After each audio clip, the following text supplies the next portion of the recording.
안녕하세요, 돌다리입니다. 파일코인 하면 가장 먼저 떠오르는 것이 스토리지 기술이죠. 4차 산업혁명 기술의 발전에 있어 빅데이터를 담고 관리할 수 있는 공간이 중요한 것처럼 DeFi나 스마트 컨트랙트, NFT 등을 활성화시키기 위한 데이터 스토리지는 불가피한 요소입니다.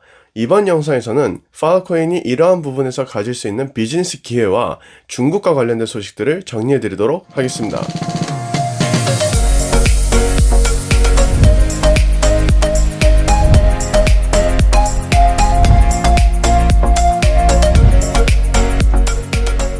최근 게시된 글을 바탕으로 파일코인이 어떤 발전을 해나가고 있는지, 그리고 접할 수 있는 소식들은 어떤 것들이 있는지 확인해 보도록 하겠습니다.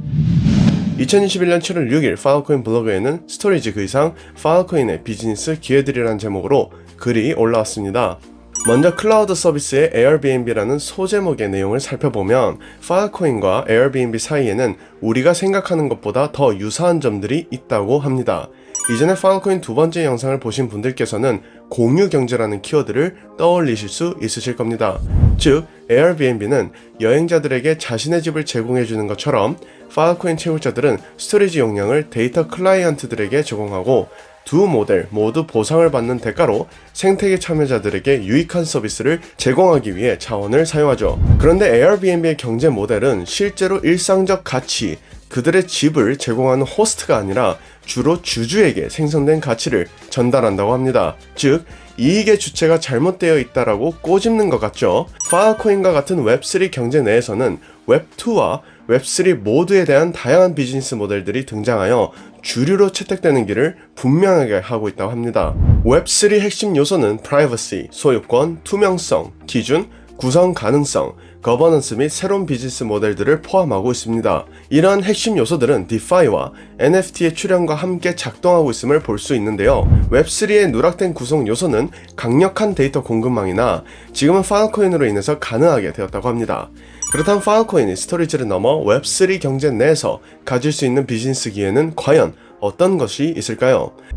최근 소식들과 연결해서 핵심 내용 위주로 살펴보도록 하겠습니다. 먼저 데이터 바운티, 일종의 보상금으로서의 기회입니다.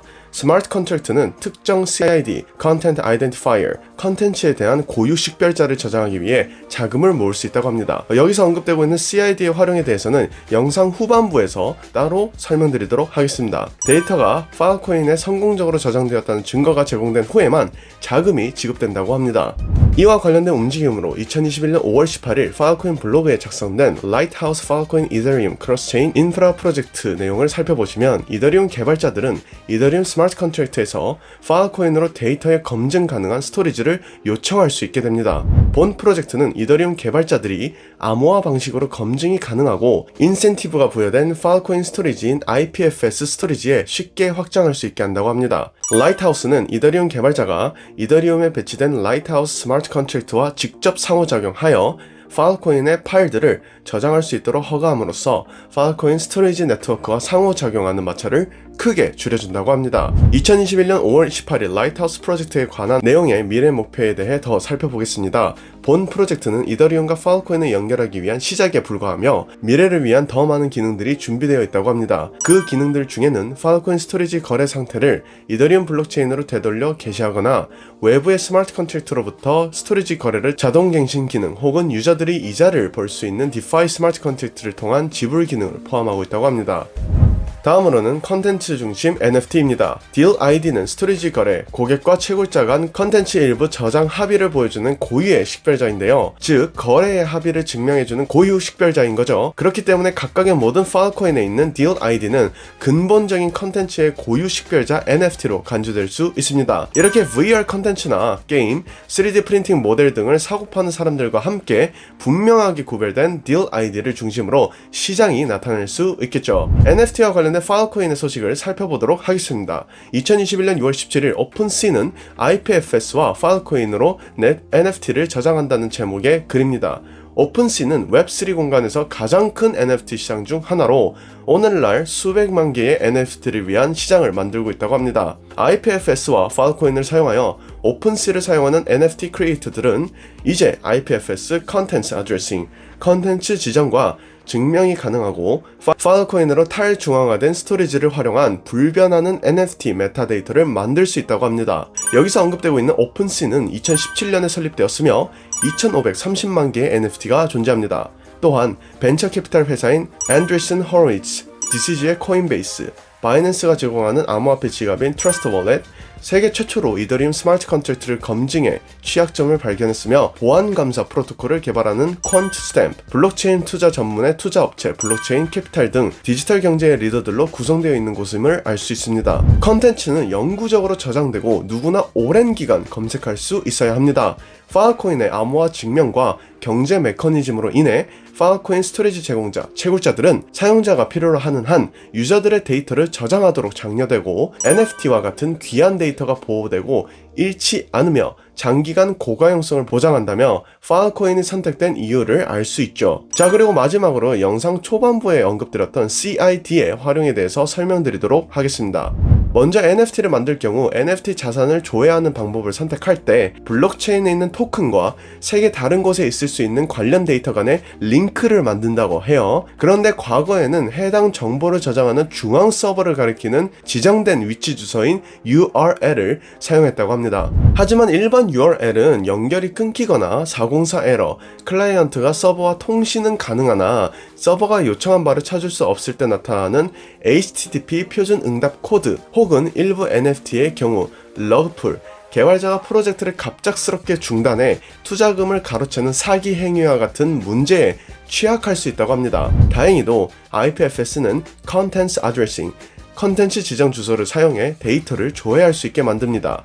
NFT 크리에이터가 IPFS를 활용하여 데이터를 조회할 때 콘텐츠 자체에서는 CID라는 고유의 지문을 만들어냅니다. 이는 URL을 대체할 수 있고 CID를 사용하여 데이터를 요청하기만 하면 연결된 데이터를 바로 찾을 수 있게 된다고 하죠. 이어서 2021년 6월 10일 스타링 랩 인류의 데이터를 위한 신뢰 구축이라는 제목의 글을 살펴보시겠습니다. 여기서의 캡처는 이미지 캡처를 할 때 그 캡처를 의미합니다. 캡처 부문을 살펴보면 이미지가 장치에 있는 센서 배열의 메타데이터와 쌍을 이루어 특정 시간, 날짜, 그리고 장소를 증명하고 이 모든 내용을 암호화해서 해시한 뒤 고유한 지문 역할을 하는 CID를 생성한다고 합니다. 즉, 어떤 컨텐츠, 여기에서는 이미지죠. 어떤 컨텐츠에 대한 고유 식별자를 생성한 경우로 이해할 수 있겠습니다. 이렇게 파일코인의 행보와 기능들에 대해서 알아보았는데요. 파일코인은 다양한 기능을 갖추고 있고 앞으로 도래할 웹3에 최적화되어 많은 비즈니스 기회들을 가질 수 있음을 확인하였습니다. 스마트 컨트랙트, DeFi, 그리고 NFT에는 이미 활용되고 있음도 알 수 있었죠. 자, 이제 중국 관련 뉴스를 살펴보겠습니다. 2021년 7월 30일 나스닥 상장사 파일코인 채굴업체 1640만 달러 하나약 188억 9,280만원의 인수라는 제목으로 기사가 났습니다. PR 뉴스와이어 보도에 따르면 나스닥 상장사 코드체인이 파일코인 채굴 서비스 제공업체 두 리미티드의 모든 자산을 1,640만 달러에 인수했다고 발표했습니다. 두는 홍콩에 본사를 두고 상하이에 채굴장을 운영하고 있으며 파일코인 컴퓨팅 파워 10페비바이트 및 10만 파일코인 유통량의 0.221%를 보유하고 있다며 소식을 전했습니다. 이 뉴스가 왜 우리가 관심을 가져야 하는 뉴스일까요? 2021년 7월 30일자 뉴스를 살펴보시면 CCNC 코체인 뉴 컨티넨트는 베이도우 위성 시스템을 통한 지리적 위치, 코드체인 기술을 통한 ID 정보를 결합한 전자 토큰 연구와 설계 및 개발에 참여한다고 합니다. 그리고 최근에는 비트코인 채굴과 암호화폐 채굴자로 거듭나기 위해 노력하고 있다고도 하죠. 여기서 우리가 초점을 맞춰야 하는 것은 베이도우 위성 시스템입니다. 베이도우는 중화인민공화국에서 구축한 범지구 위성 항법 시스템 프로젝트이기 때문인데요. 중국은 현재 채굴에 대한 규제를 강화하고 있습니다. 그런데 중화인민공화국에서 구축한 시스템을 통해서 전자 토큰 연구와 설계 및 개발에 참여하는 기업이 파일코인 채굴 기업을 인수하고 비트코인 채굴과 암호화폐 채굴자로 거듭나기 위해 노력한다는 건 아이러니한 일입니다. 우리나라만 해도 국가 프로젝트에 참여한다면 기업이 제출한 서류 및 서류 작업들이 상당합니다. 중국에서 구축한 프로젝트 참여 기업이 당국에서 규제하고 있는 분야에서 단독으로 벗어날 수 있을까요? 단독으로 움직인다 해도 당국이 알 수 없을 리 없을 것입니다. 정말 중국은 암호화폐에 대해서 부정적일까요? 2021년 7월 24일 블룸버그는 청두에서 열린 웹 3.0 Blockchain Application Come Computing Power Overseas and Distributed Storage Conference에서 중국의 채굴과 거래 단속 가운데 새로운 대안으로 선회하려는 그룹의 움직임을 확인했다고 합니다. 위 이벤트는 단속 이후에 발생한 최초의 암호화폐 관련 이벤트 중 하나라고 해요. 참석한 채굴자 중 일부는 파일코인에 관심이 있었으며 에너지 집약적 채굴 프로세스가 적어 더 안전한 방법이 될 수 있다며 아직 규제기관의 관심을 끌지 못한 회색 영역 비즈니스라고 이야기했다고 하죠. 중국 시진핑 정부가 에너지 집약적인 산업과 금융 안정의 위험을 초래할 수 있는 모든 것에 대해 정밀 조사를 강화하고 있는 상황에서 위험 부담이 큰 도박이다. 이어서 중국은 암호화폐 교환과 초기 코인 오퍼링을 금지했지만 개개인이 가상화폐를 보유하는 것은 금지하지 않았다고 합니다. 중국은 지난달에도 자금 세탁에 가상화폐를 이용한 혐의로 1,100여 명을 체포했습니다. 자금 세탁에 가상화폐를 이용한 혐의입니다. 중국의 단속 이후에도 규모가 있는 이벤트를 진행하는데 거리끼지 않았다는 것은 중국 내부에서 이뤄진 행사이기 때문에 더 큰 의미가 있는 것입니다. 행사를 공식적으로 한다는 것에 대하여 제재나 규제가 없었으므로 본 이벤트에서 말하고자 하는 주장은 단속이 비껴나가고 있다는 의미가 되죠. 그리고 위 기사에서 내용을 살펴보시면 중국 정부가 에너지 집약적인 산업과 금융 안정이라는 키워드를 다루고 있습니다. 즉 에너지 집약적 프로세스가 적다는 이유로 현재 회색 지역에 있는 파일코인과 같은 스토리지 채굴장에 관심이 쏠리는 것은 어찌 보면 당연한 일이죠. 이미 파일코인 첫 번째 영상에서도 말씀드렸지만 2020년 7월 14일 파일코인 채굴자 80%가 중국인인 기사가 보도된 바 있으며 파일코인 세 번째 영상에서는 2021년 4월 2일 기존 중국 당국이 파일코인 채굴을 적극적으로 독려하는 것은 파일코인이 탈중앙화 스토리지 플랫폼이며 미국과의 기술 냉전 시대에 자체 인터넷 인프라를 구축해 방어하려는 목적과 맞아떨어지기 때문이라고 전달드린 바 있습니다. IPFS 유니온도 그렇고요. 중국의 본격적인 규제가 시작된 후에 나스닥에 상장되고 국가가 운영하는 프로젝트를 통해서 연구와 개발에 참여하고 있는 기업이 파일코인 채굴 서비스 제공 업체를 인수했다는 것은 흥미로운 소식입니다. 이는 사소하고 부분적으로 보일 수 있으나 중국이 암호화폐를 포기하지 않을 것이라는 작은 움직임이 포착되었다고도 볼 수 있죠. 이런 움직임으로 볼 때 비트코인도 결국 중국 당국이 먼저 취한 뒤 개개인들에게 규제를 완화해 줄 것으로 생각되어집니다. 끝으로 투자는 본인의 확신에서 비롯되는 인내의 기간이며 본인의 선택인과 책임임을 강조드리면서 이번 영상 마무리 짓도록 하겠습니다. 지금까지 돌달이었습니다. 감사합니다.